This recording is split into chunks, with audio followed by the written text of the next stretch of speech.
धरती पर माँ के चरणों में करो करो बलिदान।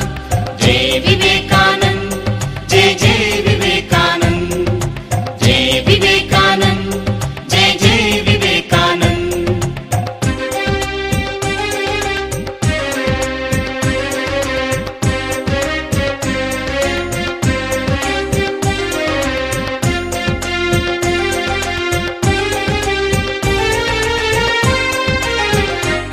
विवेकानंद जयंती के उपलक्ष्य में आप सभी जोर से एक जयकारा लगाइए। स्वामी विवेकानंद जी की, स्वामी विवेकानंद जी की, स्वामी विवेकानंद जी की। तो बहुत सारी जानकारियां तो सर ने अभी आपको दे ही दी हैं, उन्हीं में से कुछ अंश मैं आपको दोहराना चाहूंगी ताकि एक बार आपका पुनर्अभ्यास हो जाए, आप उसे दोबारा से जो भूल जाते हैं वो याद रखें। ठीक है? 11 सितंबर जो एक तारीख है वो हमें डरा देती है। याद आती है 2 ऊंची इमारतें और उनसे टकराते हवाई जहाज, Osama bin Laden, George Bush और वगैरह वगैरह। किसी को याद आई ये तारीख? नहीं। अगर आप याद करें तो आपको डर लगेगा। इस तारीख से हम इसलिए डरते हैं क्योंकि हमारा पॉइंट ऑफ रेफरेंस थोड़ा गलत है। 11 सितंबर के नाम पर हमें वर्ल्ड ट्रेड सेंटर के धमाके याद आते हैं, बड़े बड़े बम विस्फोट की आवाजें सुनाई देती हैं। लेकिन विश्व शांति और हिंदू धर्म की सनातन संस्कृति को पश्चिम के पटल पर खोल देने वाले स्वामी विवेकानंद जी की अमृत वाणी हमें सुनाई नहीं देती। स्वामी जी के शिकागो भाषण की भी तारीख यही थी। वो तारीख क्या थी? बोलिए आप लोग। 11 सितंबर 11 सितंबर 1893। क्या था वो भाषण जिसने अमेरिका को ही नहीं पूरे पश्चिम को भारत का मुरीद बना दिया था? क्या थे वह 5 शब्द जिन्हें सुनते ही 7000 लोगों ने एक साथ खड़े होकर 2.5 मिनट तक मंत्रमुग्ध होकर जोरदार तालियां बजाई थी?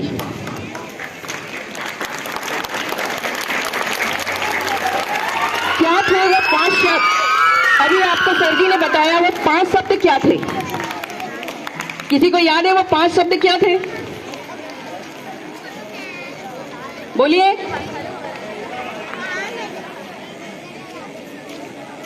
वो 5 शब्द जो अभी आपको 2 मिनट पहले सर ने बताया वो आप भूल गए। हमने उस भाषण से क्या सीखा?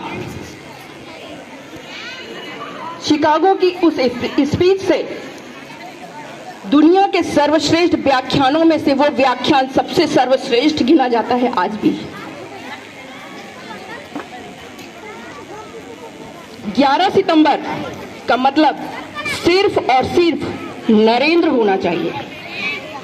नरेंद्र, जिसका मतलब होता है नरेंद्र नाथ दत्त, जिसे आज भारत स्वामी विवेकानंद के नाम से जानता और याद करता है।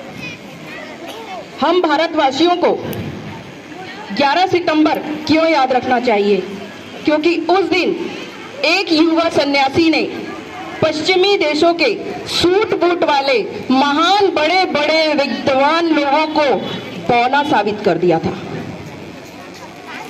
11 सितंबर हमें इसलिए याद रखना चाहिए क्योंकि उस दिन सनातन संस्कृति के एक संदेशवाहक ने भारत को विश्व गुरु के रूप में पुनर्स्थापित किया था। 11 सितंबर को हम न्यूयॉर्क के लिए नहीं, शिकागो के लिए याद करेंगे। विध्वंस के लिए नहीं, विश्व शांति के लिए याद करेंगे। आतंकवाद के लिए नहीं, सनातन संवाद के लिए याद करेंगे। आज के बाद 11 सितंबर हम लादेन के लिए नहीं, नरेंद्र के लिए याद करेंगे। आइए हम चलते हैं फ्लैशबैक में 128 साल पहले, तारीख थी 11 सितंबर 1893, जगह था अमेरिका का एक बहुत घनी आबादी वाला शहर शिकागो। अवसर था विश्व धर्म संसद और इसमें पात्र थे पूरी दुनिया से आए हुए अलग अलग धर्मों के प्रतिनिधि और एक युवा तपस्वी जिसका नाम था स्वामी विवेकानंद। मौका तो था धर्म पर विचार विमर्श का, लेकिन दूसरों को छोटा और खुद को बड़ा समझने वाली ये जो पश्चिमी सभ्यता के लोग सभा में बैठे थे, ये स्वामी विवेकानंद का मजाक उड़ा रहे थे, क्योंकि उनके कपड़े सूट बूट उनके उन विद्वानों से मेल नहीं खाते थे। उनकी जो कद काठी थी वो भी कुछ खास नहीं थी। उनके मस्तक पर ज्ञान का तेज तो था, पर अहंकार बिल्कुल भी नहीं था।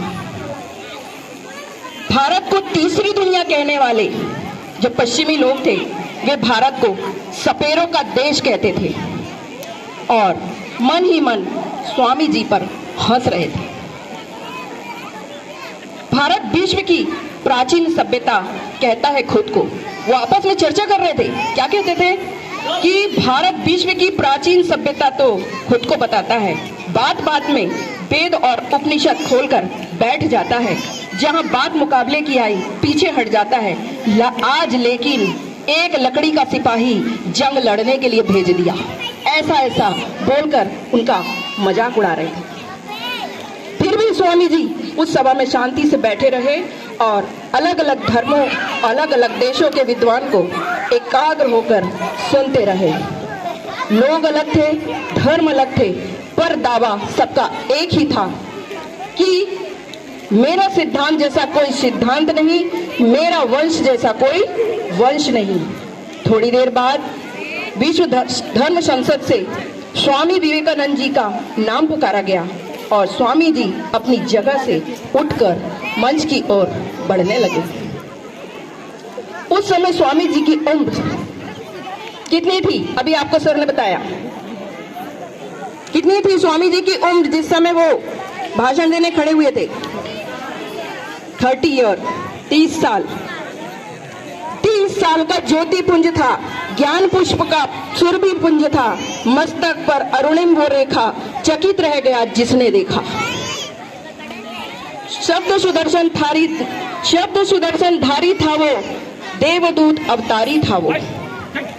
स्वामी जी मंच की ओर अकेले नहीं चले थे, उनके साथ मंच पर वो अकेले नहीं आए थे, उनके साथ आया था भारत की सनातन संस्कृति और लाखों वर्षों का इतिहास, वो भी साथ में उनके साथ मंच पर आया था। और अब पूरा विश्व ये सुनना चाहता था कि भारत अब क्या कहेगा। जहां इतने बड़े बड़े धर्म योद्धा बोल चुके थे, वहां ये भगवाधारी लड़का सनातन धर्म की श्रेष्ठता को कैसे सिद्ध करेगा। स्वामी विवेकानंद माइक तक पहुंचे, लेकिन कुछ बोले नहीं। लोगों की उत्सुकता और बढ़ने लगी, सभा में हलचल सी मच गई कि स्वामी जी कुछ बोल क्यों नहीं रहे। कुछ ताई वालों ने उनका उपहास किया, फिर भी स्वामी जी चुप रहे। बस चारों ओर नजर घुमाकर पूरी सभा को देख रहे थे, जैसे कि पूरी सभा का जायजा ले रहे हैं। कुछ पल और गुजर गए, फिर स्वामी जी बोले, सिर्फ 5 शब्द बोले, और उन्हीं 5 शब्दों ने आने वाले 500 वर्षों के लिए भारत की सनातन सभ्यता का ध्वज पश्चिम की धरती पर गाड़ दिया। वो 5 शब्द सुनने वालों की छाती में ऐसे गड़े कि 7000 लोग एक साथ खड़े होकर तालियां बजाने लगे।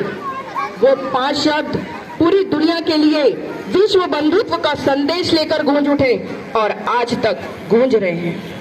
शिकागो की धर्म संसद में स्वामी जी के वो 5 शब्द थे, वो ध्यान से सुनिए। अभी सर ने बताया, लेकिन फिर भी आप लोग भूल गए। एक बार फिर से मैं उसे रिपीट करना चाहूंगी कि वो स्वामी जी के वो 5 शब्द क्या थे। वो 5 शब्द थे, sister and brothers of America. हमारे लिए बहुत सिंपल से शब्द हैं, लेकिन जब पश्चिमी लोगों ने इस शब्द को उस भगवाधारी के मुख से सुना तो वे आश्चर्यचकित हो गए, जिसका मतलब था अमेरिका के भाइयों और बहनों 60,000 लोग ऐसे आश्चर्यचकित हुए जैसे उन्होंने कोई जादू देख लिया हो, जैसे किसी ईश्वर की आवाज सुन ली हो, जैसे कोई आकाशवाणी हो गई हो। 2 मिनट तक तालियां बजती रही। अभी तक स्वामी जी ने तो कुछ बोला ही नहीं था, फिर भी तालियां बजती रही। अब वो कहने वाले थे, क्या कहने वाले थे? ये 5 शब्द इतने मर्म स्पर्शी अविस्मरणीय इसलिए हो गए क्योंकि ये शब्द किसी व्यक्ति के मुख से नहीं निकले थे, बल्कि सनातन धर्म की मूल संस्कृति से उपजे थे। अयम निजा परोवेति गणना लघु चेतसाम उदार चरिता नाम तु वसुदेव कुटुंबकम। इसका मतलब है कि ये मेरा अपना भाई है, ये मेरा भाई नहीं है, ये मेरा बंधु है, वो मेरा बंधु नहीं है। इस तरह की गणना सिर्फ छोटे हृदय वाले लोग करते हैं। उदार हृदय वाले और बड़े हृदय वालों के लिए संपूर्ण धरती ही परिवार होती है। देश की सीमाओं से बाहर ना झांकने वाले और एक दायरे से सबको पराया समझने वाले ये पश्चिमी समाज को स्वामी विवेकानंद जी के ये 5 शब्द शॉक्ड कर गए। उन्हें विश्वास ही नहीं हुआ कि एक हजारों मील दूर से आया हुआ एक साधारण सा व्यक्ति, जिससे ना तो हमारा खून का संबंध है, ना संस्कार का संबंध है, ना भाषा का संबंध है, ना भाव का संबंध है, कैसे वह उन्हें भाई और बहन के नाम से संबोधन करके पुकार रहा है। यही तो वो सत्य रहस्य है जिसको बड़े से बड़े बुद्धिजीवी आज तक समझ नहीं पाए। कैसे हम भारतवासी परायों को अपना बना लेते हैं, मनुष्य भाव में भेदभाव नहीं करते, चमड़ी के रंग से किसी को छोटा या बड़ा नहीं समझते। वसुदेव कुटुंबकम हमारी संस्कृति है और रहनी चाहिए। इसलिए दुनिया का हर व्यक्ति वही है जो स्वामी विवेकानंद जी ने उस दिन कह दिया था। क्या कह दिया था? Sister and brothers. पश्चिम वाले हमें तीसरी दुनिया कह रहे थे और कहते रहे, ये उनकी मर्जी, लेकिन हमारे लिए तो ना तो दुनिया दूसरी होती है ना ही तीसरी होती है। हमारे लिए तो सिर्फ दुनिया एक होती है जिसमें सभी सिमट जाते हैं। गोरे काले छोटे बड़े गरीब अमीर पशु पक्षी पेड़ पौधे नदी सागर सब की सब उस एक ही दुनिया में सिमट कर रह जाते हैं। ध्यान से सुनिए, काले गोरे का भेद नहीं, दिल से हमारा नाता है। कुछ और ना आता है हमको, हमें प्यार निभाना आता है। जीते हो किसी ने देश तो क्या, हमने तो दिलों को जीता है। जहाँ राम अभी है नर में, नारी में अभी तक सीता है। इतनी ममता जहाँ नदियों को भी माता कहकर बुलाते हैं। इतना आदर इंसान तो क्या, पत्थर भी पूजे जाते हैं। इस धरती पर मैंने जन्म लिया, ये सोच के मैं इतराता हूँ, भारत का रहने वाला हूँ, भारत की बात बताता हूँ।